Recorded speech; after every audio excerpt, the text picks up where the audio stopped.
We have ended our stay here for the past few nights, actually 4 nights, at the Patrick's Point State Park.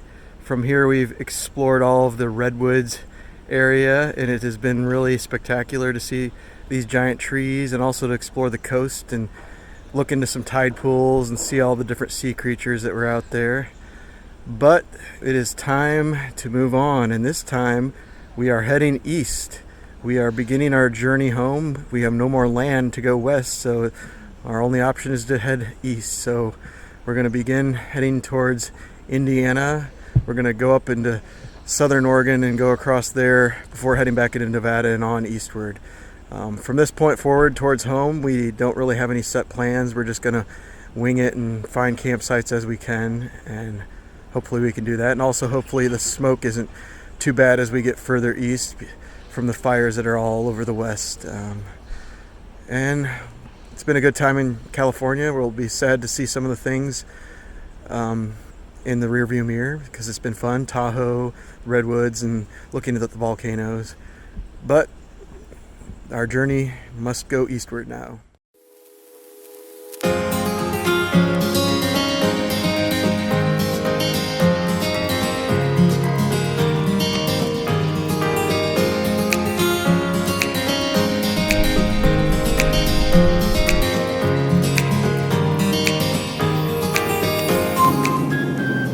Jedediah Smith Redwoods State Park on US 199, and this is probably the last we'll see of the redwoods on this trip.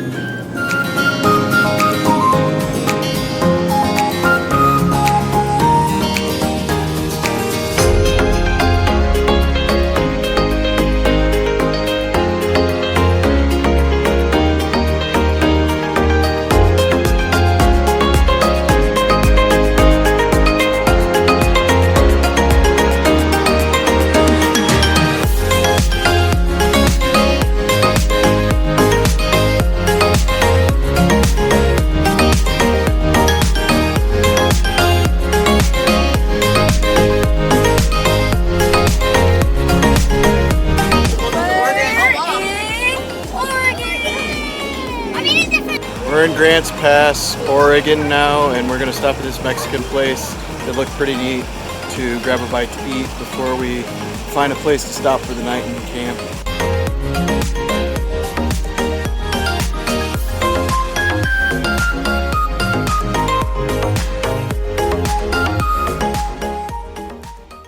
We're off of Oregon Highway 140 in South Central Oregon. We found a place to stop for the night in a national forest campground here in the Siskiyou, I don't know how to say it, but Siskiyou National Forest. It's called the North Fork Campground, $16 a night.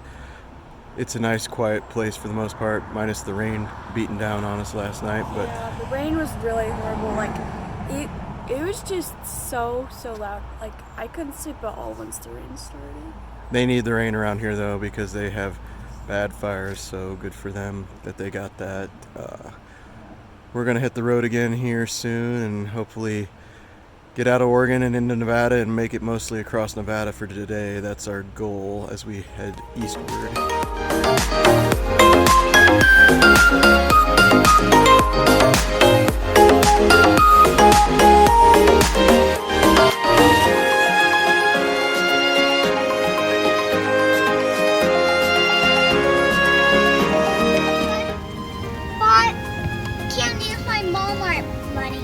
What kind of candy did you get? Skittles.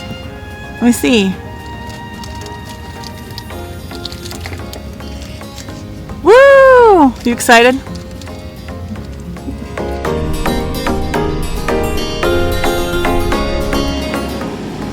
It says next gas 100 miles. We are really heading into the middle of nowhere now. Luckily we have a full tank.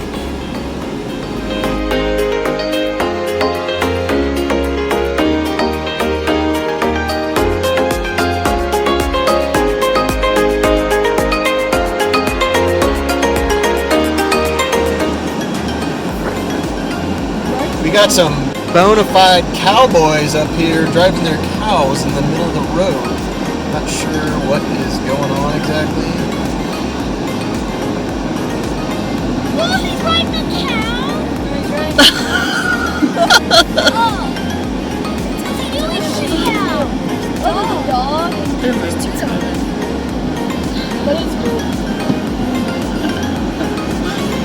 Killed all my momentum to get up this hill.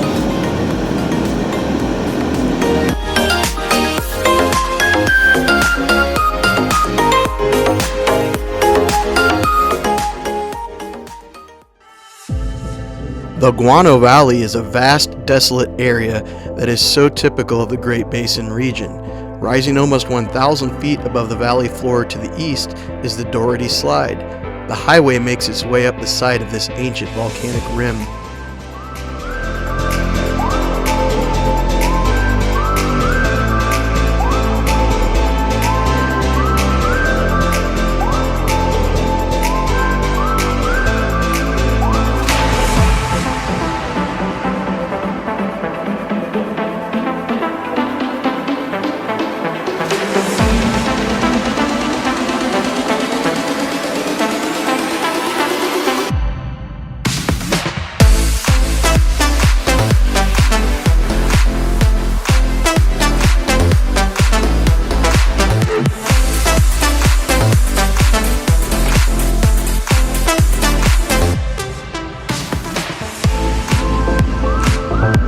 It's flat up here on top. Weird.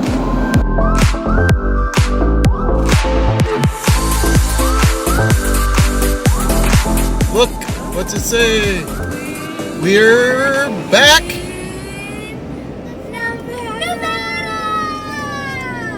We're getting further east, a little bit at a time.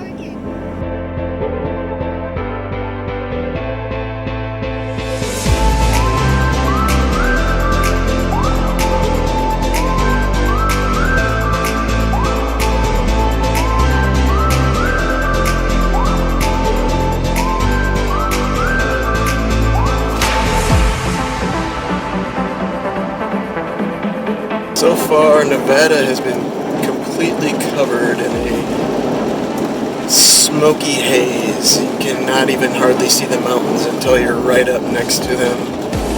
It's pretty terrible. You can even kind of smell the burnt forest smell in the air, even here. I mean, we're hundreds of miles away from the fires in California, and it's this thick. Finally made it to I-80. We are interstate all the way home from here.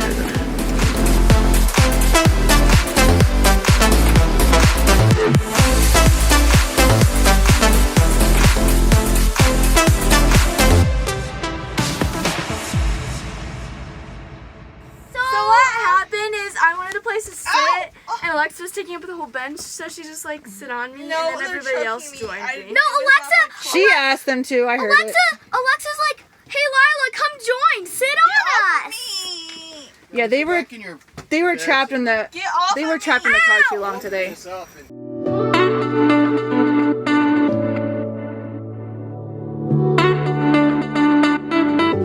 We are mostly the way across Nevada now.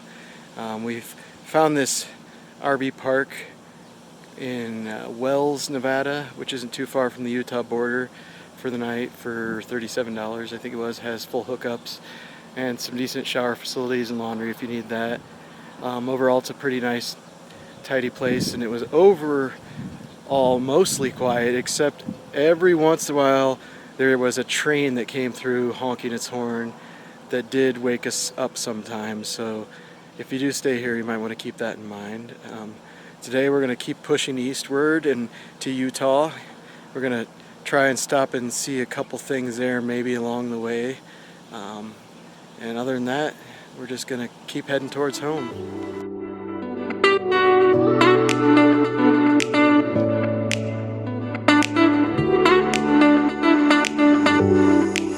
The smoke from the California fires is still very much with us. We're almost 400 plus miles from the nearest fires, yet we can't hardly see the mountains that are surrounding us because it's so thick. We are coming upon the Bonneville Salt Flats all out before us. Also, we're at the Nevada-Utah border. So there's the usual casinos right on the border for the Utah people to come and waste their money, I guess.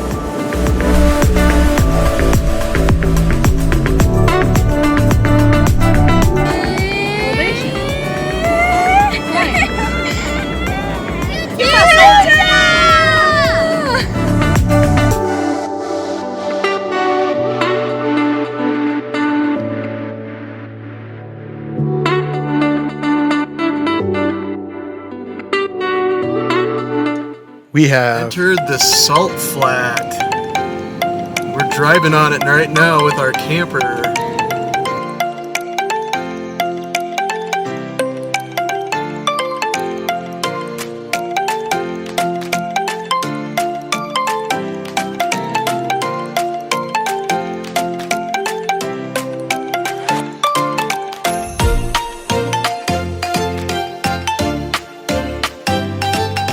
You can literally drive anywhere you want out here. It's crazy.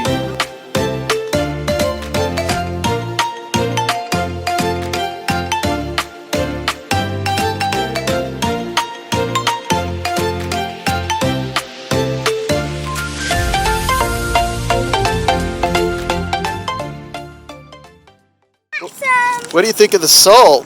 I love it. What's it feel like? Does it feel hard? Just like in our table salt, huh?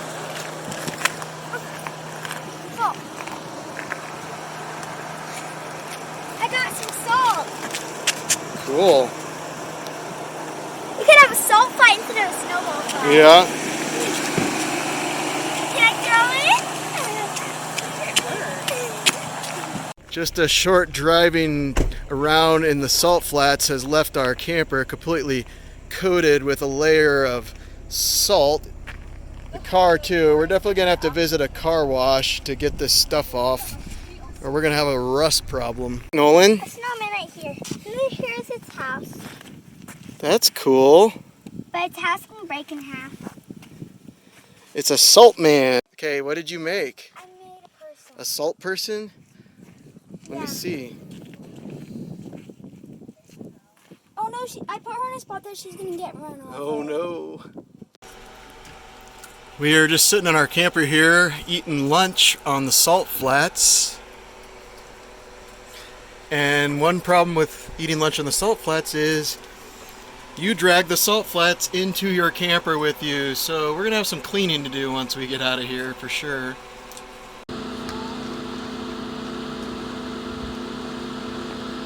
It's already knocked a bunch of it out. Oh, there's more. There's a pile here. We were trying to be careful too.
We had an awesome time playing around on the salt flats, but we are gonna hit back on the hard top and keep on moving.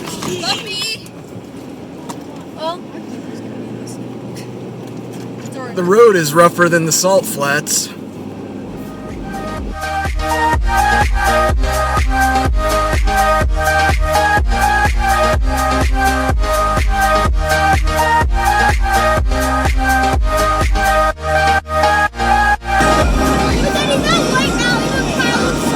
Yeah, it's a salt factory mine or something, or salt mine place over there.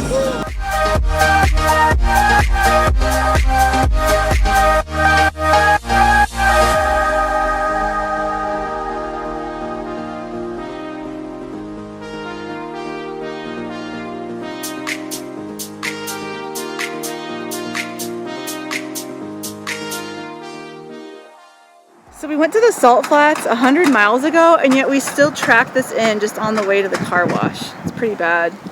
Whoops.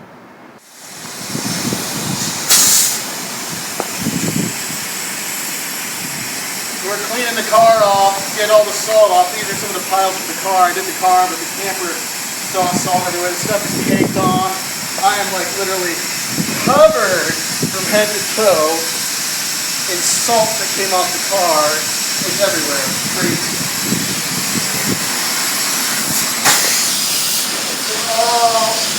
Like look over here. All along there. See under there. On everything. Going back there.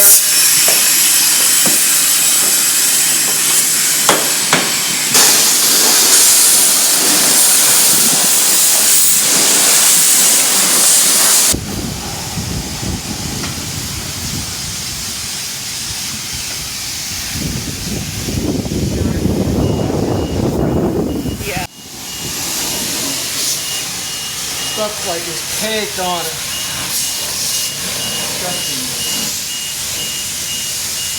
Start over. I got salt all over me when I cleaned the camper off. My pores are burning because I was sweating and the salt's in my pores now. So that was fun on the Salt Flats, but not so fun cleaning up the mess afterwards. I think I'm probably gonna have to take a shower just to get all the salt off me now. So keep in mind, if you ever go out to the Salt Flats, your car is going to be caked like a salt cake. Also, the inside of our car needs a shower, and the inside of our camper needs a shower because of all the salt tracked in. Yeah. Do you want to show your spot? Yep, there's salt all down here. It's pretty bad.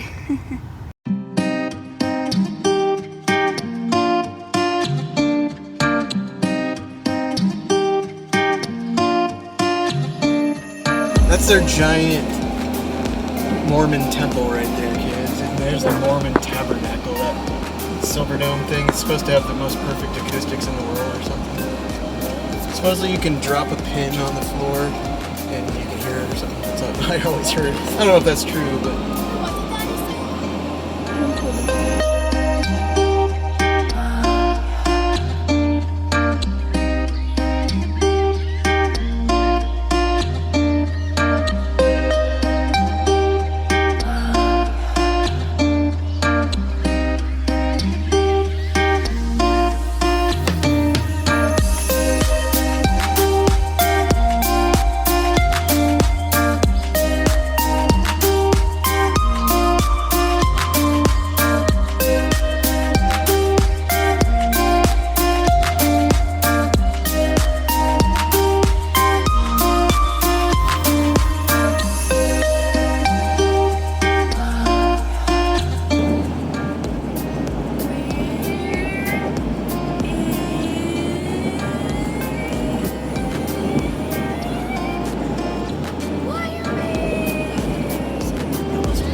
Something's up. We got a traffic jam out here in the middle of nowhere in Wyoming.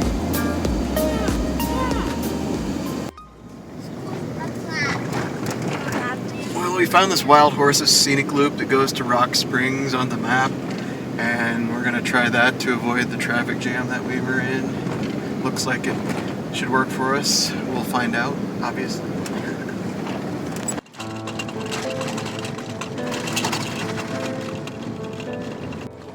Well, our scenic route, alternate route, Google tricked us again. This is a washboarded dirt road, so we're banging around. Hopefully it's faster than sitting in the traffic jam on the interstate, but I don't know if it's going to be. We actually saw wild horses on the Wild Horse Scenic Loop. what looks like a line on the map to take us back to the interstate says extreme road, 4-wheel drive only, no trailers and stuff, so can't go that way. Now we're gonna head back to the other road and keep following that and probably go way out of our way. So awesome. Thanks, Google. One in Wyoming. Obviously, Wyoming is filled with these crazy roads. This is the not primitive road. I can't imagine what the primitive one was like. Hopefully it's not like a hole. I know, I can't tell how deep it is. Oh! Yikes. Oh my. Ew. What is it? I told you it should. Should have just sat in the traffic jam.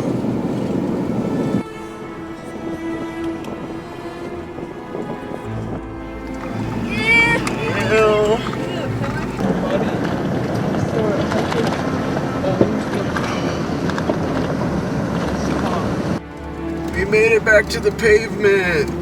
The question is, where are we? I sure don't know.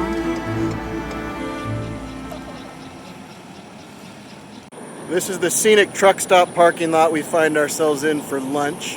When you're traveling, you don't always end up in the most luxurious spaces when you have an RV in tow, but it does give us a quick place to get in and get a bite to eat before we hit back to the road. Our car's a little bit dirtier than it was before after our fun little detour that we took through the horse scenic loop, which I don't know why it was called scenic. There was cool horses, but it definitely wasn't scenic, and it was very muddy. But we are back to the interstate and we'll be soon heading on.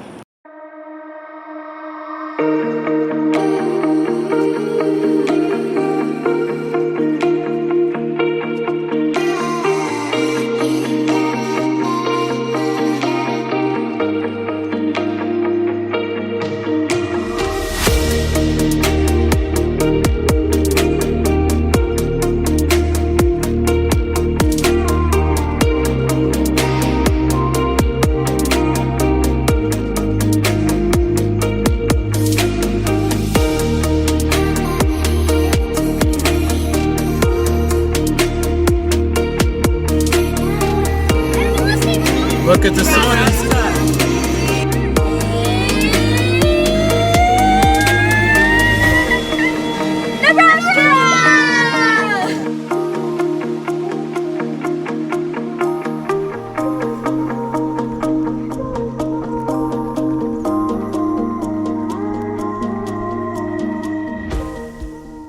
We are about 85 miles into Nebraska now at Chapel, Nebraska. It was dark and we wanted to find a place to stay, and we used our reliable source, freecampsites.net, and we found this place in Chapel, exit 85. There's a little lake here not too far from the exit that allows people to overnight stop for free. So we found a nice spot here right along the lake, and it was not that bad. I mean, there was a little bit of the interstate noise and a train in the distance, but it was mostly quiet overall. Better than some of the places we've stopped, and it was free, so can't complain about that like usual. We're gonna keep on heading on and hopefully can get home in 2 days. That's our goal at this point. Probably get somewhere into Iowa today, I'm guessing, before we stop, and then final stretch tomorrow, and we'll be home.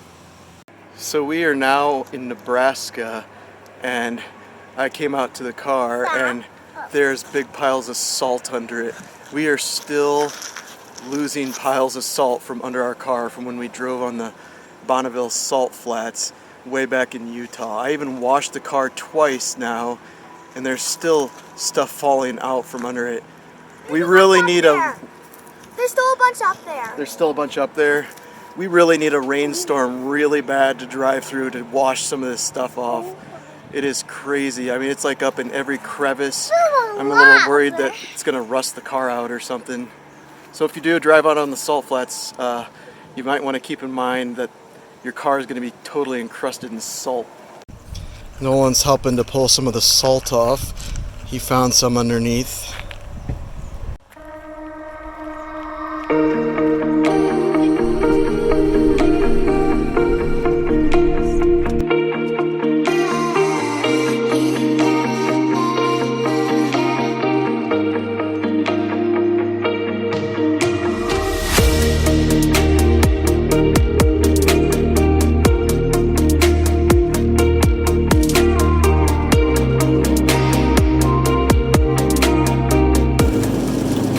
200 miles from home, and we got some much needed rain to hopefully wash out the last of the Bonneville Salt Flat salt that was encrusted under our vehicle. Hopefully our vehicle won't rust out now. We are feeling the anticipation of getting home. We're almost there, so just a few more hours.